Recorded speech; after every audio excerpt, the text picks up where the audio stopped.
To see the price or for more details about this product, be sure and check out the link down below in the description.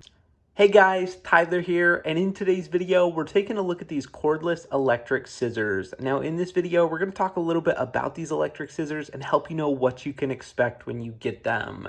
Now, first off, I just wanted to show you, this is the unit right here. You can see these are those electric scissors. Now, I would also maybe call them box cutters. At least that's typically what I use them for, and they work great for that as well. Now, I want to show you a few different features on them, but first off, I just wanted to mention briefly that it does come with a few accessories. You actually get 2 replacement blades here, which I really like that they included those 2 replacement blades, as well as a charging cable here. Now this is just kind of your typical USB-C to USB-A cable here, but they've also included this case, and this case is actually really nice. I was very impressed overall that they included this, but just the fact that it's a nice case as well is a great addition. Now I wanted to show you here, these are the electric scissors right here. You do need to go ahead and push in the safety button here. This button and the trigger is what will actually make it work here. But before we actually do that, I did want to show you that there is a light that will activate when you're using it up front. It is a nice bright light. It really kind of illuminates what you're cutting so you can kind of see a little bit better. And then if you don't push the button, you just simply pull the trigger, you will also see that it lights up some battery indicator levels as well.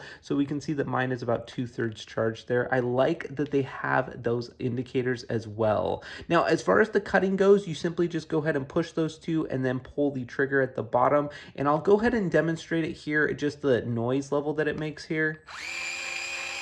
Now, I don't know how that sounds on the camera, but it's actually not too loud. It's just kind of a medium volume there, but I do like that it actually cuts very, very precisely. Now, as far as the cutting goes, you can see I've gone ahead and made cuts on both sides of this cardboard, and you can see very, very nice cuts. I've been really impressed overall. Even on this very thin, not very thick piece of cardboard, there was very little bending or anything like that. It really did a great job at making those nice, precise cuts. I really think this pair of electric scissors is really nice and high quality. I really think that it can be used for a variety of different purposes, including maybe cutting paper or even some cardboard or boxes, but I've been really impressed with it, and for that reason, I would highly recommend it. Now, make sure and check out the link down below in the description to get your hands on this product. Thanks so much for watching, and have a great day.